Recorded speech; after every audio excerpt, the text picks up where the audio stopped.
Shalom.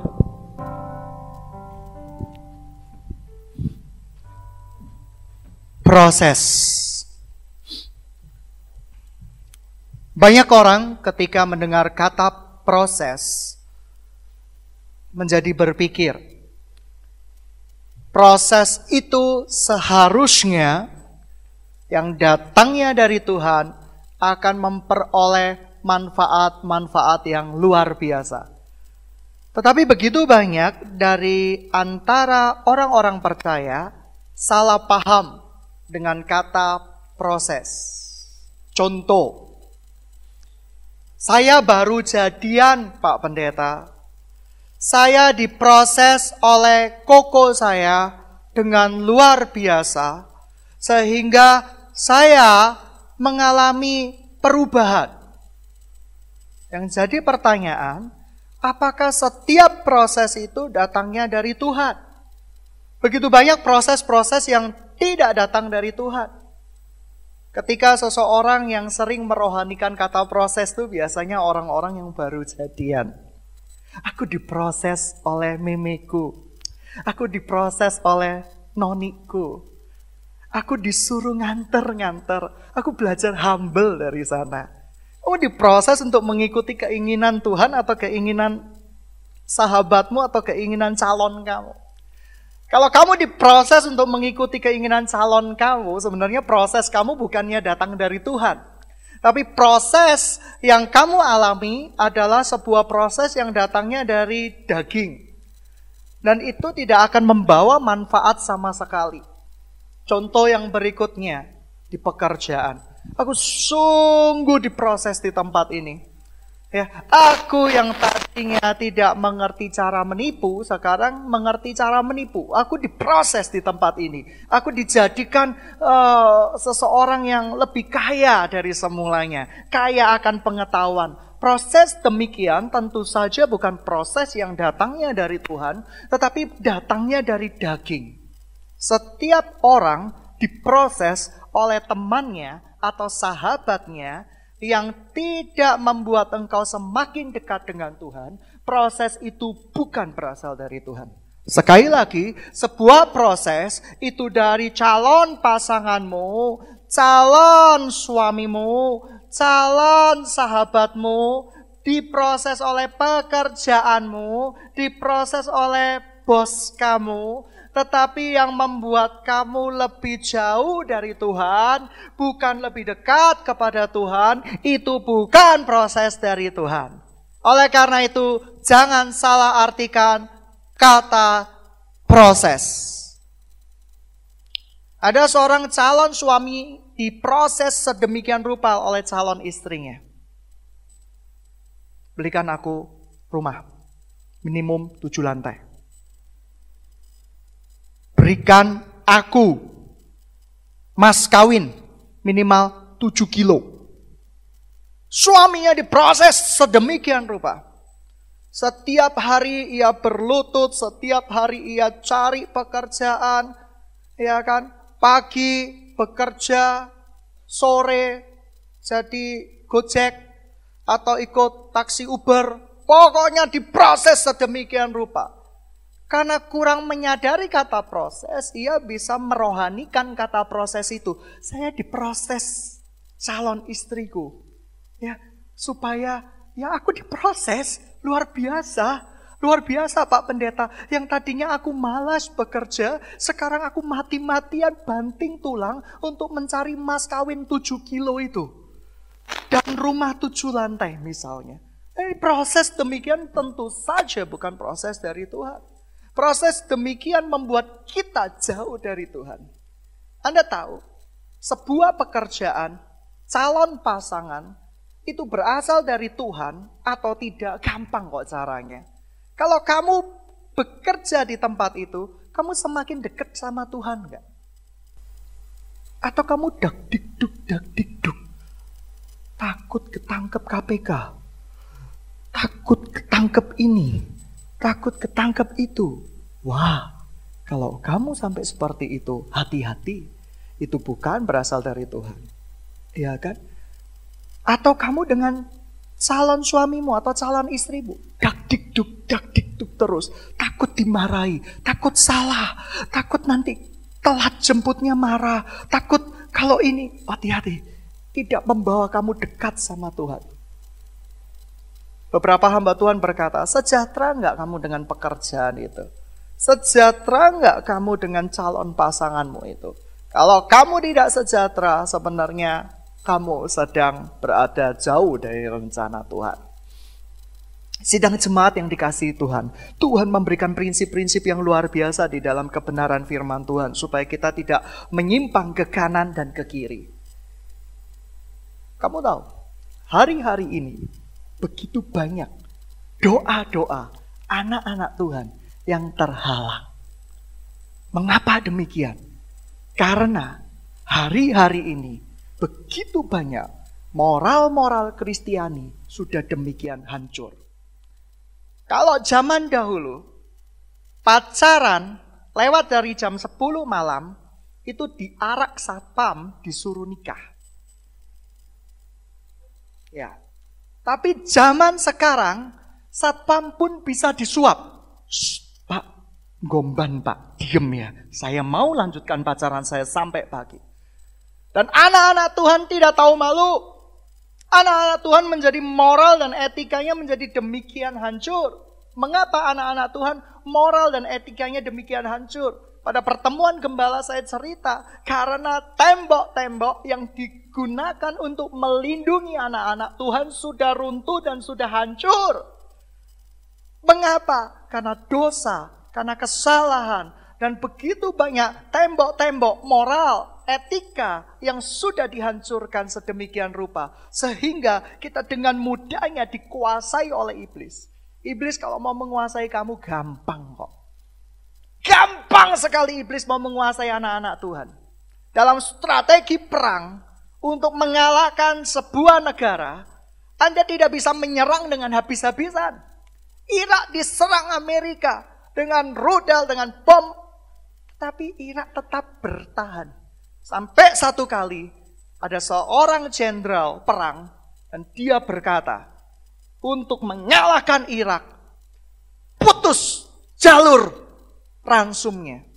Putus jalur logistiknya. Biarkan mereka kelaparan. Oleh karena itu, bantuan-bantuan dari Perserikatan Bangsa-Bangsa ditahan. Bantuan dari negara-negara lain dihadang. Supaya apa? Supaya tempat itu menyerah. Dan betul, Irak menyerah. Sidang jemaat yang dikasihi Tuhan, bagaimana cara anak-anak Tuhan menyerah? Dibuat anak-anak Tuhan tidak bisa doa.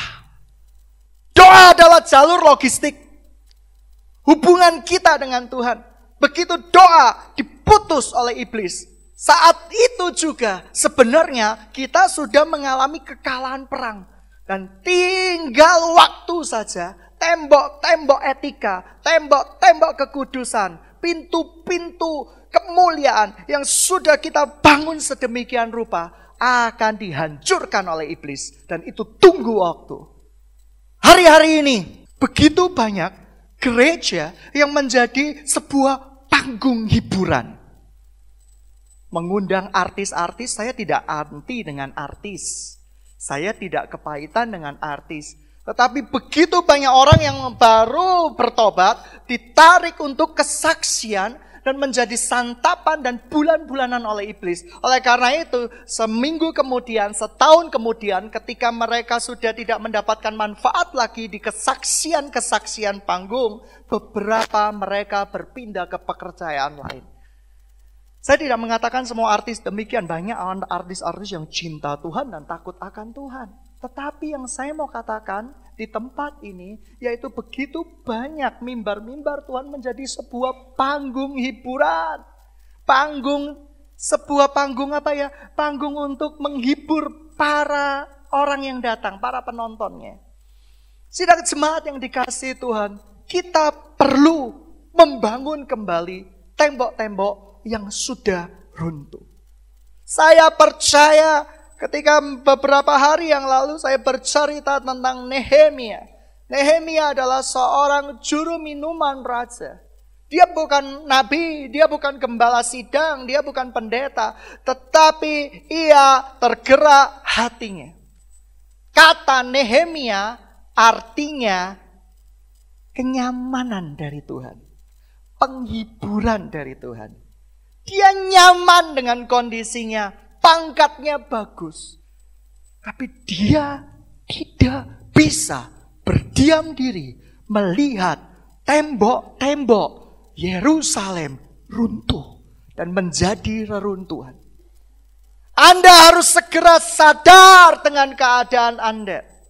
Kita harus sadar dengan keadaan kekristenan kita yang menjadikan gereja sebagai sumber keuntungan. Kalau zaman dahulu, di tahun 70-an, ketika kita beli sesuatu, ini dari mana? Dari gereja. Mereka lembut hatinya. Mereka berkata, oke, tak kasih harga yang pantas. Tak kasih harga yang murah deh. Kalau perlu, aku sumbang. Tapi kalau kamu lihat sekarang, jangan pernah beli di toko-toko elektronik. Saya dari gereja. Habis kamu digorok.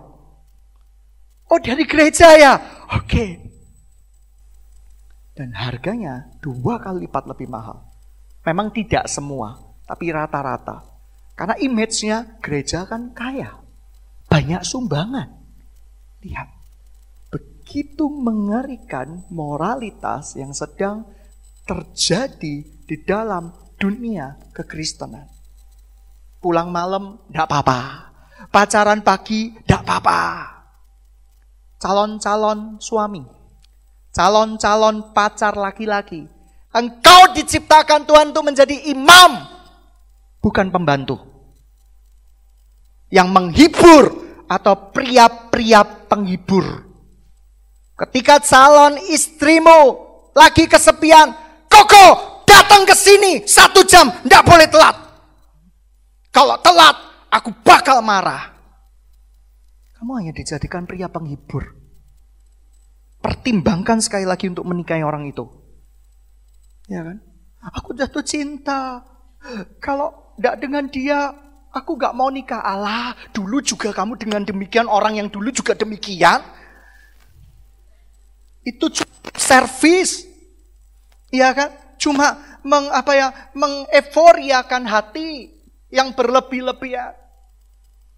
Tapi calon-calon istri, kamu juga bukan wanita penghibur. Ketika kokomu perlu engkau, nih datang ke sini, ke kos-kosan koko. Kamu itu wanita-wanita ilahi yang datangnya dari Tuhan. Lihat, moral-moral kekristenan demikian hancur. Di tempat ini puji Tuhan. Di tempat ini tidak ada yang demikian. Kalau di ruang ibadah, saya bersyukur. Saya bersyukur minimal masih tahu malu. Kalau Anda lihat tempat lain, noni-noni dengan koko-koko, noni-noninya memakai hot pants yang celananya pendek seperti ini, sembari menyembah Tuhan.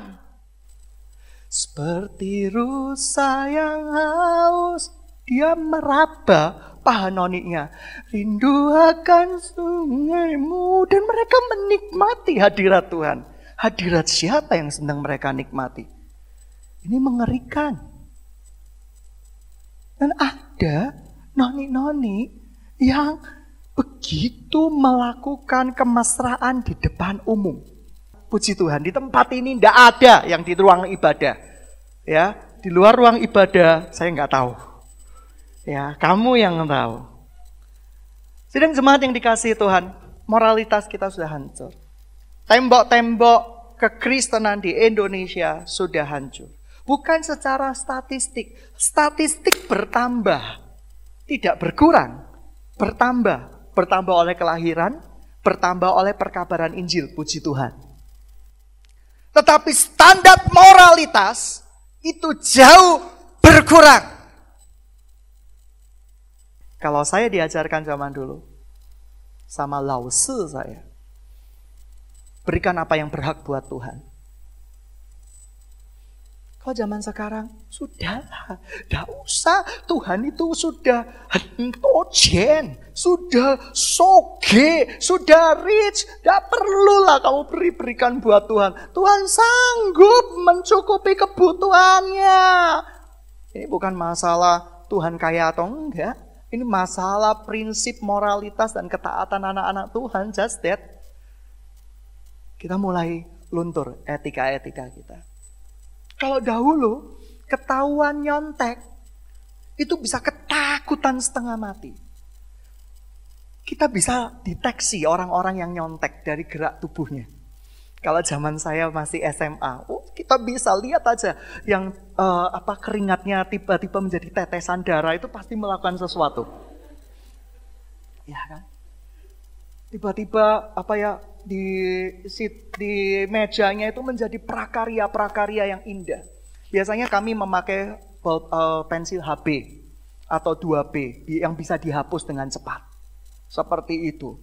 Kenapa perlu berkeringat? Kalau guru tahu, menghapusnya cepat, seret gitu ya. Wah, jadi prasasti-prasasti yang dibuat itu hilang semua. Tetapi zaman sekarang keren. Di China, krisis moralitas. Mereka menghalalkan segala cara. Kenapa? Kekristenan di China berkembang. Moralitasnya yang sedang dihancurin oleh iblis. Tidak semua sih, beberapa cinta sama Tuhan dan taat sama Tuhan banyak. Di India, kamu tahu waktu ujian, waktu UTS, UAS, orang tuanya bekerja sama dengan anaknya, manjat sekolah, memberikan contekan. Keren gak?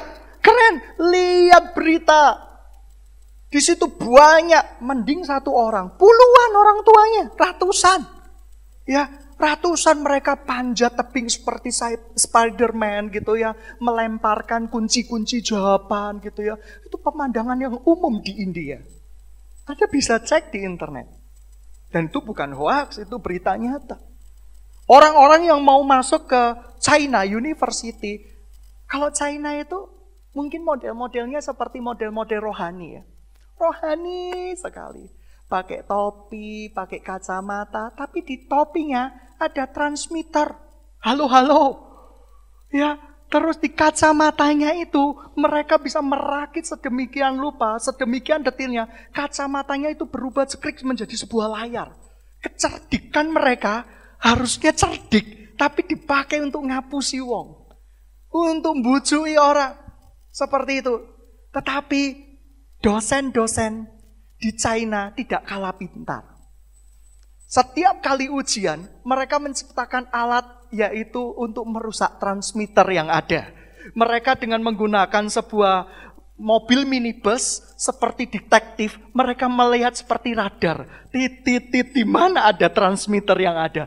Bayangkan kamu, di era sekarang kejahatan demikian berkembang. Dan mereka adalah orang-orang yang aktingnya luar biasa sekali. Ketika disorot CCTV kamera, tidak kelihatan mereka sedang nyontoh. Tetapi ketika dideteksi dengan radar, kenapa kok ada saluran transmitter ke orang itu? Tidak percaya, buka internet. Dan itu sesuatu yang luar biasa sekali. Oleh karena itu, ada hukuman. Pemerintah di sana sampai menciptakan sebuah hukuman. Penjara bagi orang-orang yang ketahuan moralitasnya rendah. Di India, ketahuan diciptakan undang-undang. Kalau sampai nyontoh seperti itu, ancamannya penjara. Satu ketika, ada seorang putri dari India mendapat UNAS terbaik di seluruh negeri. Bangga luar biasa. Tapi ketika diwawancarai wartawan, penjumlahan sederhana tidak bisa. Oh, ini ada apa? Apakah dapat pewahyuan waktu UNAS? Akhirnya dipanggil dia. Diinterogasi. Disuruh jawab UNAS dengan pertanyaan yang sama. Nggak bisa. Dapat 0. Masuk penjara. Walaupun putri. Moralitas kekristenan, moralitas bangsa-bangsa sedang di dalam titik terendah. Titik terendah. Oleh karena itu anak-anak Tuhan, perlu ada orang-orang seperti Nehemia, the ordinary people, yang tergerak hatinya dan membangun kembali tembok-tembok perlindungan, tembok-tembok pertahanan. Apakah engkau sudah demikian hancurnya logistik kamu? Setiap malam siapa yang masih berdoa angkat tangan? Tidak ada. Setiap malam siapa yang menghabiskan waktu banyak dengan Rikom? Lagu yang kalian senangi adalah persahabatan kan kekal. Sambil makan apa? Kacang hijau, bubur kacang hijau, wisata kuliner. Lalu logistik Anda apa? Logistik Anda lemak. Bukan. Sebuah logistik rohani yang bisa membantu Anda ketika diserang oleh musuh. Rikom bertobat. Gembalanya bertobat. Anda diangkat menjadi gembala oleh Tuhan karena Tuhan percaya pada Anda. Anda bukan punya karir pemandu wisata kuliner. Pergi, aku tahu di situ, enak, sate iganya, hojak sencingping, enak gila, di sana bakso gitu ya, bakso genderuwo gede, kita makan sama-sama, ya kan? Anda ini gembala atau pemandu wisata? Tobat gembala-gembala, ya. Jangan nyalain anak buahnya, jangan nyalain domba-dombanya. Tapi domba-dombanya Tuhan pengen aku seperti itu. Kalau nggak gitu Rikomku nggak rame. Ya ampun Tuhan Yesus, bertobat kamu, bertobat. Pantesan doamu nggak dijawab-jawab. Rikommu nggak pernah berkembang. Walaupun berkembang karena anak cucu dan persaudaraan. Bertobat kamu. Wisata kuliner. Jangan sampai seperti itu. Gembala-gembala, berapa banyak yang menghabiskan waktu berdoa buat domba-dombanya? Angkat tangan. Ngaku dosa sekarang. Siapa gembala-gembala yang terus berdoa buat anak-anaknya? Tapi kalau anak-anaknya rewel, kita marah. Nggak pernah didoain. Nggak pernah dikasih benteng perlindungan. Kenapa nggak pernah dikasih benteng perlindungan? Bentengnya gembalanya juga udah jebol. Moralitasnya udah hancur. Bangun kembali benteng-bentengmu. Bangun kembali tembok-tembokmu. Dan tidak perlu Anda menjadi seorang nabi untuk membangunnya kembali. Nehemia membuktikan bahwa dia adalah orang biasa yang digerakkan hatinya. Dalam perjalanan membangun tembok Yerusalem itu kembali, dia punya penghalang-penghalang. Teman-temannya, saudara-saudaranya, sahabat-sahabatnya. Ketika Anda punya visi dari Tuhan, tidak semua orang harus suka dengan Anda. Sekali lagi, ketika Anda punya visi dari Tuhan, tidak semua orang harus sependapat dengan Anda. Penolakan besar justru datang dari lingkungan Anda sendiri. Dan itu berbahaya jikalau Anda mendengarkan sekeliling Anda. Nehemia tidak demikian. Ia tidak mendengarkan sekelilingnya. Ia tetap maju. Ia tetap percaya bahwa tembok Yerusalem haruslah dia bangun kembali. Teman-teman, berapa banyak hidupmu kamu sia-siakan oleh karena keterikatan akan dosa? Hatinya cari mangsa, pikirannya berkubu. Kamu pikir Tuhan tidak tahu? Saya tidak tahu. Tapi Tuhan tahu hatimu. Tuhan melihat kedalaman hati kita. Dan Tuhan memeriksa semuanya. Sidang jemaat yang dikasihi Tuhan. Oleh karena itu jangan heran hari-hari ini seperti di Ulangan. Langit menjadi tembaga. Dan bumi menjadi seperti besi. Artinya apa? Hasil usahamu bukan digunakan untuk kemuliaan nama Tuhan. Hasil usahamu mungkin banyak. tetapi yang kamu keluarkan juga tidak kalah banyaknya. Doa-doamu terhalang karena langitnya menjadi tembaga. Tembaga itu adalah sebuah komponen untuk sebuah konduktor yang bagus. Jadi Anda kalau AC, air condition, freonnya itu dilewatkan lapisan tembaga supaya freonnya itu tidak keluar. Bayangin kamu, langit menjadi tembaga, doa-doamu tidak bisa menyentuh sorga. Karena sampainya cuma di langit saja. Ini mengerikan, peristiwa yang mengerikan di sepanjang sejarah anak Tuhan. Ketika Tuhan tidak mendengarkan doa-doa kita lagi. Dan yang lebih parahnya, tanah menjadi seperti besi di dalam Ulangan. Ulangan 28 atau 23, kurang lebihnya seperti itu. Ya ampun, tanah menjadi besi. Kamu cangkul, cangkulmu robek. Kamu gali, tanganmu bergetar, tidak menghasilkan apa-apa. Mungkin Anda petugas asuransi, tidak pernah closing. Kenapa? Anda sentimen dengan Tuhan. Yang kamu utamakan adalah pekerjaanmu. Anda ikut multi level marketing, tidak salah. Tapi ketika ada pertemuan gembala, kamu nggak ikut. Karena apa? Multi level marketing, Anda lebih memilih untuk dilengkapi logistik jasmani ketimbang dilengkapi logistik rohani. Di peperangan rohani kamu pasti hancur, kalah. Oleh karena itu tinggal tunggu waktu. Namamu di kuburan pahlawan-pahlawan Tuhan. Ex-warrior God. Kalau statusmu anak-anak Tuhan ditulis seperti itu, percuma menjadi kuburan anak-anak Tuhan. Lalu bagaimana caranya?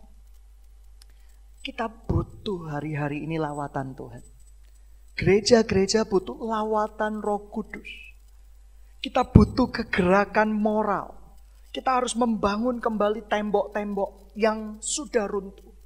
Kita butuh menembus langit tembaga yang sedemikian ditudungi Tuhan untuk menghalangi doa-doa. Karena begitu banyak kejahatan anak manusia. Yang kedua, nasar yang tidak pernah ditepati. Janji Tuhan, aku ada calon pasangan yang suka sama aku akan melayanimu, ku berikan hidupku padamu. Gombal. Begitu dapat, hari demi hari, kamu habiskan dengan calon kamu. Yang katanya persekutuan pribadi indah, kelompok tumbuh bersama tapi cuma berdua. Ini maunya apa? Sidang jemaat yang dikasihi Tuhan, oleh karena itu apa? Moralitas kita menjadi titik terendah. Saya banyak tahu di dalam doa. Banyak orang yang pacarannya sampai jam 11 malam, sampai jam 12 malam, bahkan cenderung ke pagi. Oh ya enggak apa-apa. Enggak apa-apa. Kok Hadi enggak tahu kok. Tapi Tuhan tahu loh. Kok saya bisa maha tahu, sakti banget. Saya enggak bisa apa-apa. Tapi Tuhan tahu loh. Tuhan tahu pertimbangan pikiran kamu. Moralmu sudah hancur. Dan kekristenanmu menjadi sebuah reruntuhan. Mungkin kau bisa banggain ayat-ayat favorit dan ayat-ayat masmu. Tapi ayat-ayat favorit dan ayat-ayat masmu tidak menolong kamu sama sekali. Sidang jemaat yang dikasihi Tuhan, mari kita adakan yang namanya pertobatan massal. 2 Tawarik dikatakan, jikalau umatku merendahkan diri, mengakui dosa-dosanya, bertobat, maka aku akan memulihkan keadaan mereka. Sudahkah engkau berdoa dan bertobat? Tuhan, pulihkan keadaanku. Dan itu dimaui dari kesadaran bahwa rumahmu yang dibangun sedemikian rupa ketika cinta mula-mulamu dengan Tuhan sudah menjadi reruntuhan. Tidak ada kebanggaanmu lagi. Oleh karena itu, Jangan heran, begitu banyak orang yang rumahnya jadi reruntuhan, pindah agama, pindah kepercayaan. Oh, Yesus tuh bukan Tuhan kok, dia cuma manusia biasa. Oleh karena apa? Oleh karena tembokmu sudah dihancurin oleh iblis. Dengan jalan apa? Sederhana sekali. Ilmu perang. Dia akan menghancurkan logistik Anda. Apakah logistik kita? Doa. Logistik kita firman Tuhan. Logistik kita kedekatan kita dengan Tuhan. Habis Anda. Siapa yang hari-hari ini merasakan langit Anda menjadi tembaga? Doa gak dijawab-jawab. Lesu menyembah Tuhan, kayaknya gak nyampe ke langit. Padahal suaranya sudah dibikin nada-nada tinggi, tapi tidak nyampe ke langit. Anda menari, tidak merasakan hadirat Tuhan lagi. Anda melayani, tidak merasakan hadirat Tuhan lagi. Kenapa? Karena langit berubah jadi tembaga.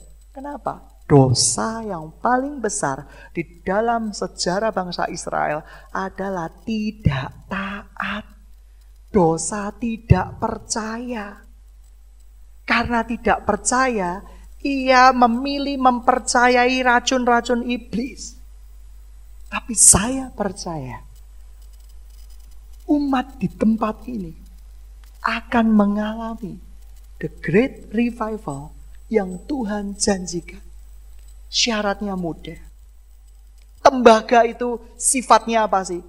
Dia pengurung, ya. Dia ngurung. Dia tidak bisa membiarkan panas itu keluar, tidak bisa. Dia penghantar yang bagus. Dia mengurung. Tapi ada cara untuk mengalahkan tembaga. Tembaga beda dengan kuningan. Oleh karena itu di kitab Wahyu, kaki Tuhan itu seperti diibaratkan kuningan. Kuningan itu besi yang kuat, watos luar biasa. Dibakar, tidak apa-apa. Tapi tembaga beda, sidang jemaat yang dikasihi Tuhan. Tembaga jikalau dipanasi, dia punya sifat ulet. Artinya Tuhan berkata apa? Tidak selama-lamanya langit itu bisa menjadi tembaga terus buat orang yang percaya. Percayalah, tembaga itu jikalau dipanasi dengan air mata doamu, dipanasi dengan kuasa doa yang betul-betul bertobat, tembaga yang dipanasi terus-menerus itu akan menjadi sifatnya lunak sekali dan menjadi lumer. Pernah Anda bayangkan orang Israel bertobat? Masa langit waktu itu jadi tembaga, mereka hancur hati. Mereka berkata, ya Tuhan, moralitasku sudah di titik terendah. Aku tidak takut lagi akan Engkau Tuhan. Aku mau berlari padamu Tuhan. Aku mau sungguh-sungguh dengan Engkau Tuhan. Aku mau bangun kembali kubu-kubu doaku. Di saat itu langit yang menjadi tembaga kemerah-merahan itu pelan-pelan menjadi pudar. Ketika langit tembaga itu menjadi pudar, doa-doa yang Anda panjatkan menembus surga kembali, maka ada akan muncul air hujan sorgawi. Blessing-blessing sorgawi. Hadirat-hadirat sorgawi.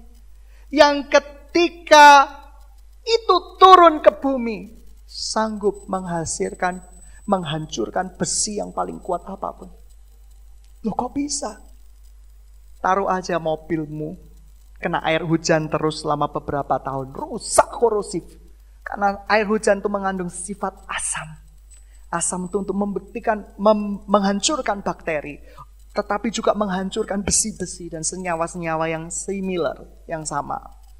Sidang jemaat yang kasih Tuhan, kamu merasa tanahmu menjadi besi.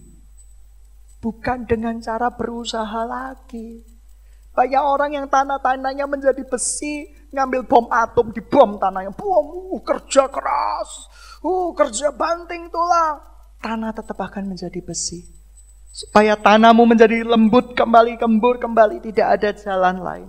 Kamu harus meminta hujan sorgawi. Dan partikel-partikel dari besi itu akan terurai dengan air hujan. Hujan yang lebat. Itu luar biasa.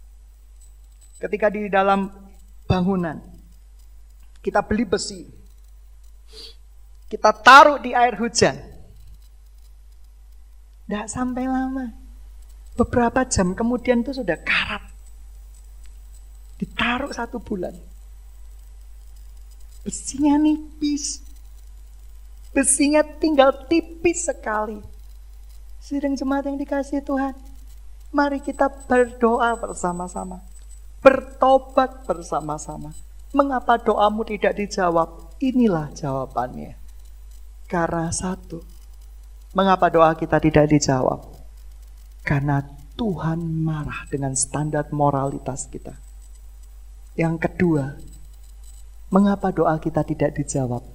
Kubu-kubu pertahananmu sudah hancur, tidak ada benteng perlindunganmu lagi.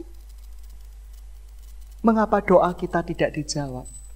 Karena Tuhan enggan menjawab doa yang dihabiskan untuk hawa nafsumu.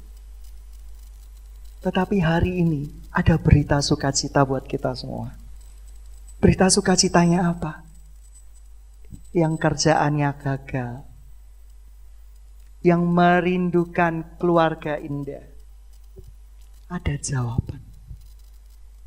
Bertobat, minta kemuliaan Tuhan, minta kemuliaannya untuk ada pada kita kembali. Minta Roh Kudus yang begitu lembut ada di dalam hati kita kembali. Kita berdoa terus-menerus, mengetuk pintu tembaga itu, mengetuk langit tembaga itu, sampai tembaga itu menjadi demikian panasnya, dan akhirnya dia terurai. Dan doamu menembus surga. Dan ketika doamu menembus surga, air hujan surgawi akan menyuburkan tanah-tanah yang sedang kau kerjakan. Tanah-tanahmu akan menghasilkan pohon-pohon kembali, akan berbuah lebat kembali, dan indah pada musim-musimnya. Sidang jemaat yang dikasihi Tuhan, kita perlu lakukan itu. Gembala-gembala bertobat. Gembala sidang bertobat. Semua orang bertobat. Saya percaya hujan berkat, hujan kebenaran, hujan yang sangat-sangat luar biasa lebatnya akan terjadi di gereja ini. Dan bukan hanya di gereja ini, tetapi di kota-kota, di negara-negara. Karena umat Tuhan yang berlutut dan merendahkan diri, lawatan Tuhan bukan hanya untuk lokal, tapi untuk seluruh negeri yang ada. Sidang jemaat yang dikasihi Tuhan, berdiri di atas firman Tuhan. Tuhan sedang menegur kita. Tuhan sedang menegur kekristenan ala kadarnya. Kekristenan yang tidak bersumber kepada hubungan dengan Tuhan, tetapi hubungan kepada sesama saja. Kekristenan yang berhubungan dengan sesama saja itu kelompok arisan kudus. Itu kelompok tumbuh bersama. Bukan tumbuh bersama Kristus. Tumbuh bersama. Gimana gak tumbuh bersama? Makan malam-malam. Kuliner malam-malam. Tumbuh gak? Tumbuh. Apa yang tumbuh? Lemakmu. Mulai sadar bahwa mereka di dalam doa. Mereka gak mau proses mereka dengan proses yang datangnya dari Tuhan. Hati-hati merohanikan kata proses. Aku capek, Pak Pendeta. Aku diproses ketika jadi gembala ini. Diproses apa? Iya, anak-anak rohaniku menyedot aku habis-habisan, minta diantarin ke mall, minta diantarin ke klinik. Klinik apa? Kecelakaan bukan, klinik kecantikan ada jerawat. Oh, minta ini, minta itu. Anda itu diproses apa dikerjain? Sidang jemaat yang dikasihi Tuhan, saya mau tanya. Hei calon-calon suami, kamu sedang dikerjain istrimu apa diproses sama istrimu? Calon-calon istri, kamu sedang dikerjain suamimu apa diproses oleh suamimu? Ayo berubah, ayo bertobat. Mau bumi menghasilkan buah lagi? Janji Tuhan ada padamu. Hari ini kita bertekuk lutut sekali lagi di hadapan Tuhan. Kita berkata, Tuhan, aku mau Tuhan. Aku mau berdoa kembali. Aku mau bangun tembok-tembok itu kembali Tuhan. supaya namamu dipermuliakan. Aku mau melihat kemuliaan gerejamu terjadi di akhir zaman ini Tuhan. Saya percaya.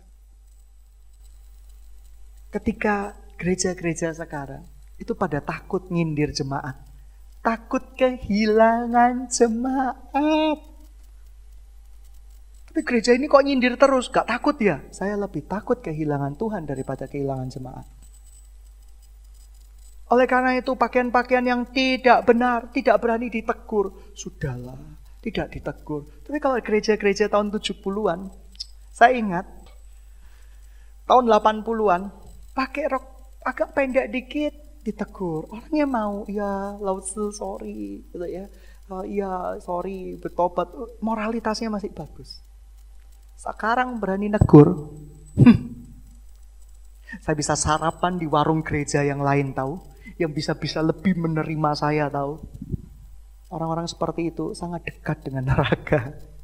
Hidupnya bukan dekat sama Tuhan, hidupnya dekat dengan kebenarannya sendiri. Yesusnya itu enggak tahu itu Yesus dari Nazaret atau Yesus dari Irak atau Yesus dari mana. Saya juga enggak jelas.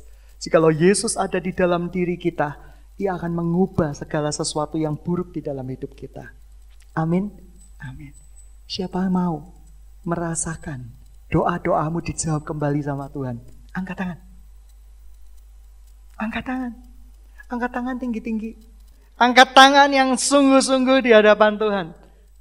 Dengan mengangkat tangan, saya percaya kamu melakukan penyerahan di hadapan Tuhan. Mulai bangun.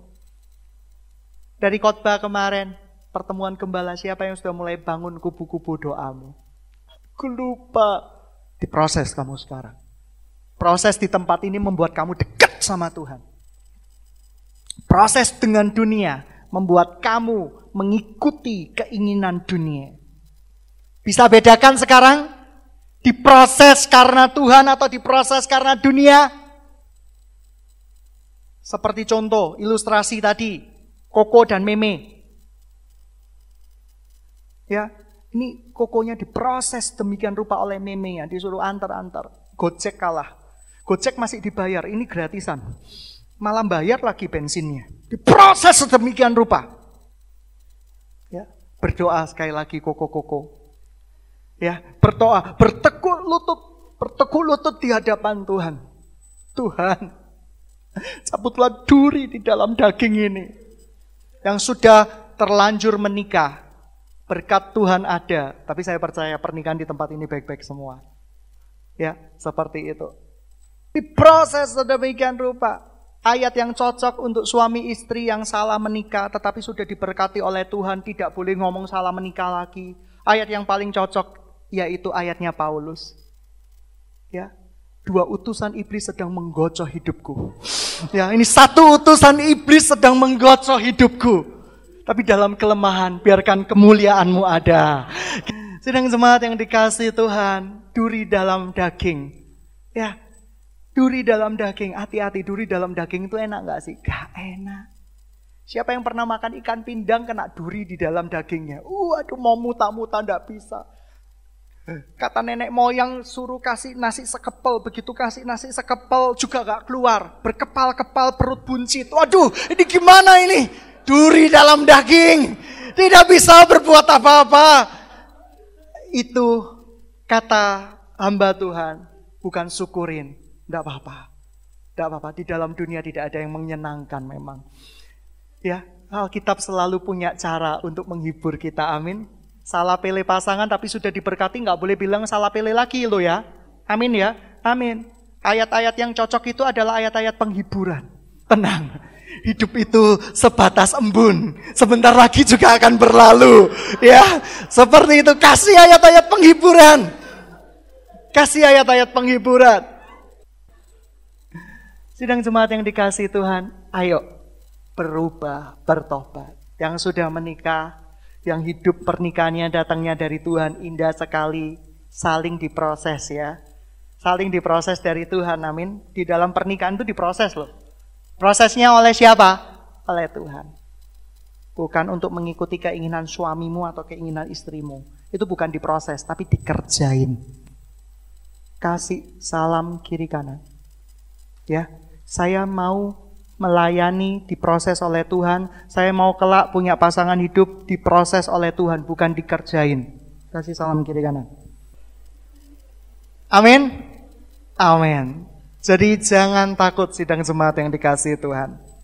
Jangan takut. Kita jangan sampai mengalami masa-masa yang sukar, yang dibuat oleh sendiri. Mari kita berubah, kita bertobat. Saya percaya kebangunan rohani yang terjadi akan segera terjadi dengan begitu besarnya di tempat ini. Sidang jemaat yang dikasihi Tuhan, percaya sama Tuhan. Percaya itu sangat-sangat tidak mudah. Ketika kamu di tempat kerjaanmu, kamu diproses nggak? Bisa diproses. Diproses tuh kayak gini. Kamu yang tadinya ceroboh dibuat untuk tidak ceroboh. Itu namanya proses. Tadinya yang kamu malas bangun pagi disuruh bangun pagi, itu namanya proses. Amin? Amin.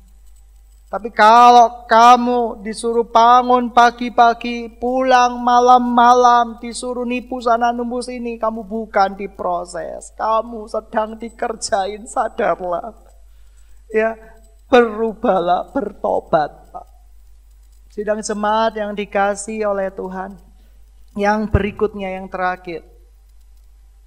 Pertobatan di dalam 2 Tawarik itu mengajak seluruh. Nehemia mengajak bangsa Israel untuk bertobat. Sekali lagi, setiap visi pasti ada tantangannya. Tidak semua orang harus mendukung engkau. Tetapi firman Tuhan akan menjadi barisan yang mendukung ke kita. Saya percaya Nehemia yang tadinya tidak bisa mungkin membangun tembok-tembok Yerusalem, ia berhasil menyelesaikan. Dan setelah itu Anda bisa baca di kitab Nehemia, ia mengadakan perdamaian kembali antara orang Israel dengan Tuhan. Perdamaian. Tembok-tembok yang kamu bangun bukan hanya untuk melindungi musuh, tetapi sebuah monumen untuk perdamaian dengan Tuhan. Kamu berdamai dengan jalan-jalan Tuhan. Tuhan akan memberkati kehidupanmu. Sidang jemaat yang dikasihi Tuhan, tahu nggak? Tuhan tuh sayang sama kita. Dia nggak kepingin kok anak cucunya kecuali untuk misi mengalami kemiskinan yang luar biasa. Enggak. Dia kepingin Anda sejahtera. Dia kepingin Anda makan, minum Anda dicukupi dengan limpahnya. Dia pingin seperti itu. Memang ada 1, 2, 3 orang untuk alasan misi. Tuhan berikan kekuatan untuk menderita bersama dengan dia. Tapi sesungguhnya Tuhan ingin memberkati kita. Kamu tahu ketika orang Israel diberkati, luar biasa. Hasil panennya berlimpah.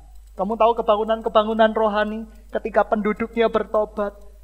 Tomatnya segede lobak. Tapi kalau Anda tidak bertobat, lobakmu segede tomat. Enggak kan? Kecil-kecil, nanam apapun kecil-kecil. Dan di sana luar biasa. Lobak tahu ya, sayur-sayur yang gede sekali. Melonnya gede-gede. Seperti itu. Saya mau kasih tahu. Oh iya, kalau kamu berubah, kamu cinta Tuhan. Tanah yang besi itu menjadi tanah berkat. Kaki yang kamu injakan di semua bidang usahamu menjadi berkat Tuhan. Apa artinya? Kamu punya kelengkeng segede melon nanti. Menghasilkan. Jangan dibalik ya, melon segede kelengkeng. Waduh, amsyong banget gitu ya. Itu cilaka 12, cilaka 13 gitu ya, seperti itu. Tidak bisa seperti itu. Sidang jemaat yang dikasihi Tuhan, mari kita berubah, kita berdoa. Saya sudah ajarkan firman Tuhan, bagaimana doa yang menghancurkan tembok tembaga. Itu doa yang kontinu. Coba kamu tembaga. Ya, panasin dengan korek. Zret. Panas doang. Tidak akan terjadi apa-apa. Tapi kalau koreknya dipanjer terus-menerus sampai berhari-hari, tembaga itu akan menguning dan putus. Artinya apa? Konsisten di dalam doa. Jangan cuma waktu di ruang ibadah kamu dengar, lalu tiba-tiba oh iya, besoknya lupa lagi. Doa yang kekontinuan, bukan doa yang kekinian ya.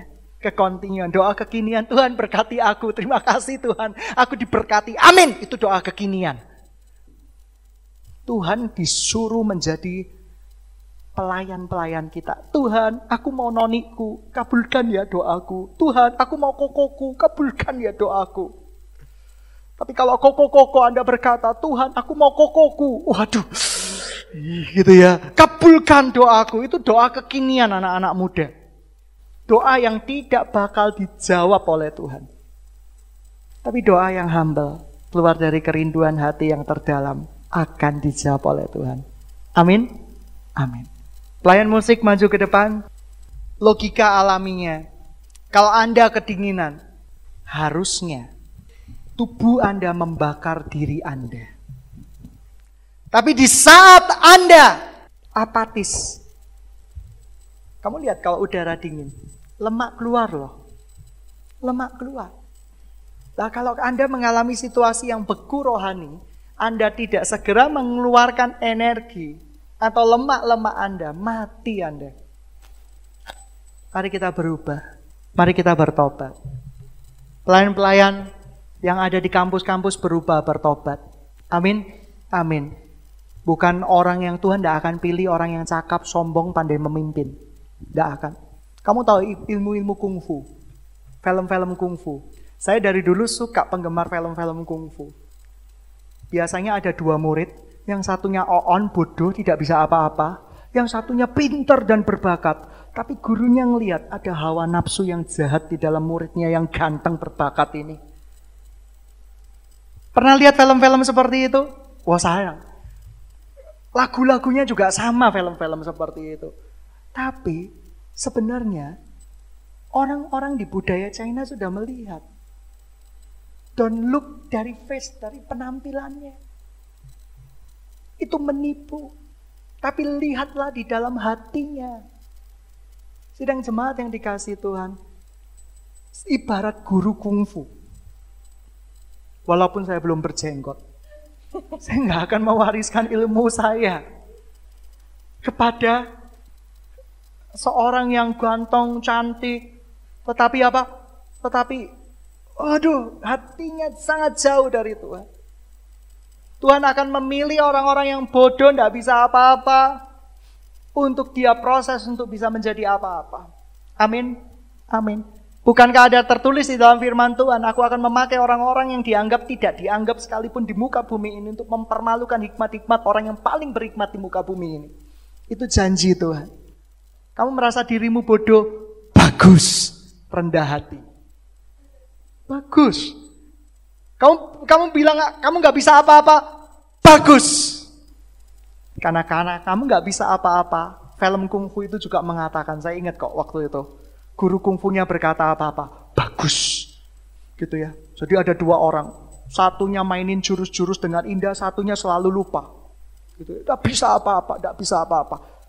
Akhirnya gurunya berkata, itulah jenis kungfu tertinggi, melupakan semuanya gitu ya. Tidak bisa apa-apa. Tapi nggak tahu ya akhir ceritanya dia bisa lebih jago daripada saudaranya. Saya banyak menyaksikan jenis-jenis film kungfu yang seperti itu. Kenapa? Sebenarnya itu adalah pepatah Tiongkok kuno. Bahwa kita nggak boleh lihat orang dari penampilan dan semua yang kelihatannya manis rupawan itu menipu. Tapi ada orang yang manis rupawan, cinta Tuhan, itu anugerah, blessing. Amin, amin. Kasih salam kiri kanan sebelum kita pujian penyembahan. Dapat bos, dapat pasangan yang cantik rupawan ganteng, itu anugerah. Ya, itu anugerah. Kamu dapat anak-anak rohani yang model film kungfu tadi, tidak bisa apa-apa, itu kasih setia Tuhan. Itu kasih setia Tuhan yang memberikan proses kesabaran di dalam hidupmu. Ya kan, mau menimbulkan tahan uji, menimbulkan pengharapan. Dan pengharapan di dalam Tuhan tidak pernah mengecewakan. Oke, yang terakhir sebelum doa penyembahan. Oke, puji Tuhan. Mari kita tundukkan kepala kita. Kita berdoa bersama-sama. Kami butuh Tuhan disentuh oleh Engkau. Kami butuh bertobat Tuhan, sekalipun tidak ada yang melihat kami, tetapi Engkau melihat semuanya. Oleh karena itu Tuhan, biarkan tempat ini Tuhan, sidang jemaat dan seluruhnya bangkit kembali. Kami mau berdoa Tuhan, kami mau bangun kubu-kubu pertahanan kami, kubu-kubu kemenangan-Mu Tuhan. Dan kami akan bangun sebuah doa yang melumerkan tembaga. Langit menjadi tembaga, tetapi langit akan bersinar cerah ketika doa dari anak-anak Tuhan dipanjatkan. Hujan-hujan berkat yang akan membuat tanah-tanah besi itu menjadi subur kembali. Kita bertobat di hadapan Tuhan. Kita perlu Yesus. Kita perlu Tuhan. Begitu banyak, saya menghargai semua orang yang hadir di tempat ini walaupun hujan. Tapi begitu banyak orang yang malu harus berhujan-hujan dengan sepeda motor. Begitu banyak orang yang malu berhujan-hujan. Tetapi saya mau kasih tahu, ketika engkau sungguh-sungguh mau dipulihkan oleh Tuhan, Tuhan tidak akan mempermalukan engkau. Tuhan tidak akan mempermalukan engkau. Bila langit menjadi tembaga, kita butuh hujan dari sorga. Dan hujan dari sorga itu dari air mata para anak-anaknya. Sebuah hujan yang bisa membuat lawatan yang besar buat kita semua. Saya minta Evi maju ke depan, bantu saya menyanyikan sebuah lagu. Kita bersiap, kita mari bangkit berdiri bersama-sama. Saya gak akan menyanyikan bait pertama. Kurang lebih bait pertama berbicara waktu demikian berlalu seperti berlari. Terbang. Seakan tidak ada kepastian di dalam hidup ini. Di bait kedua berbicara ketika langit menjadi tembaga. Kita butuh hujan sorgawi. Kita butuh air mata sorga untuk melambutkan tembaga itu. Sidang jemaat yang dikasihi Tuhan, jangan pernah biarkan waktu Anda berlalu sia-sia. Tanpa Anda sadari, Anda sudah berusia lanjut. Tanpa Anda sadari, Anda sudah menghadap Tuhan tanpa melakukan kerinduan Tuhan di dalam hidupmu. Mari kita berubah bersama-sama. Siapa yang mau membangun kubu-kubu doa kembali, angkat tangan. Angkat kedua tanganmu, kita kembali naikkan doa kita di hadapan Tuhan. Percaya sama Tuhan. Tuhan sangat rindu memberkatimu. Tuhan sangat rindu membuat kehidupanmu, orang tuamu, saudara-saudaramu melimpah dengan berkat-berkat sorgawi. Tuhan rindu. Tapi sadari, waktu tidak bisa diulang. Waktu berlari demikian cepat, tanpa ada yang bisa menghentikannya. Tanpa sadar, semuanya sudah terlambat. Mari kita serukan lagu ini bersama-sama. Biarkan ini cerita dari hati kita. Pentingnya waktu Tuhan.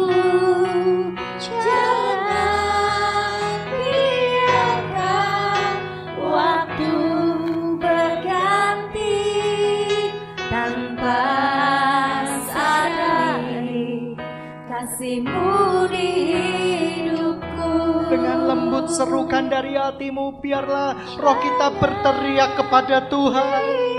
Hari ini kita perlu Yesus. Kita perlu mendirikan tembok-tembok Yerusalem kita kembali. Tembok-tembok moral kita kembali. Tembok-tembok kekudusan kita kembali.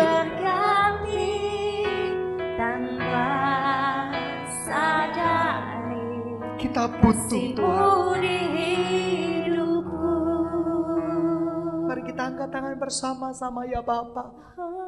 Biarkan waktu-waktu yang ada Tuhan, kami manfaatkan dengan sebaik-baiknya. Kami mau bangun kembali tembok-tembok kami yang runtuh dan menjadikan tertawaan iblis. Begitu banyak kami ikut prinsip-prinsip dunia. Tapi Engkau tahu hati kami. Engkau mengerti hati kami Tuhan. Kami merindukan-Mu. Kami butuh belas kasihan-Mu Yesus. Ampuni semua dosa dan pelanggaran kami. Seringkali kami menyesakkan hati-Mu Tuhan. Dengan begitu banyak upaya-upaya kami untuk lari dari rencana-Mu. Biarkan kami Tuhan, mata kami tertuju padamu. Biarkan firman-Mu menjadi firman yang hidup di dalam hidup kami. Dan biarkan hidup kami menjadi berkat bagi banyak orang. Dan biarkan hidup kami dipimpin oleh Roh-Mu yang kudus. Dan Engkau tidak pernah salah Tuhan. Engkau tidak pernah salah Tuhan. Rencana-Mu begitu sempurna dan agung Tuhan. Engkau begitu luar biasa Tuhan. Biarkan hati kami menjerit di hadapan-Mu Bapa. Jangan biarkan waktu-waktu kami terbuang begitu saja karena keegoisan kami. Kami menghabiskan waktu untuk pencarian-pencarian tiada akhir. Sebenarnya Engkau sudah ada di dalam hidup kami. Engkau sudah begitu memuaskan kami. Tidak boleh ada satupun yang bisa memuaskan kami selain cinta-Mu pada kami Tuhan. Engkaulah harapan tertinggi pada kami. Karena kebangkitan-Mu kami punya hari esok. Karena kematian-Mu di kayu salib kami ada hari esok. Jikalau Engkau tidak bangkit, maka semuanya sia-sia perkabaran Injil ini. Dan hidup kami tanpa masa depan. Hidup kami tidak ada pengharapan. Tetapi kami punya hari esok yang penuh pengharapan di dalam Engkau. Kami punya rumah di sorga yang Kau sediakan buat kami semua. Oleh karena itu Tuhan, buat kami hidup seakan-akan Tuhan kami akan meninggal. Seakan-akan sudah tidak ada waktu lagi. Buat kami mengerjakan semua rencana-Mu dengan benar Tuhan.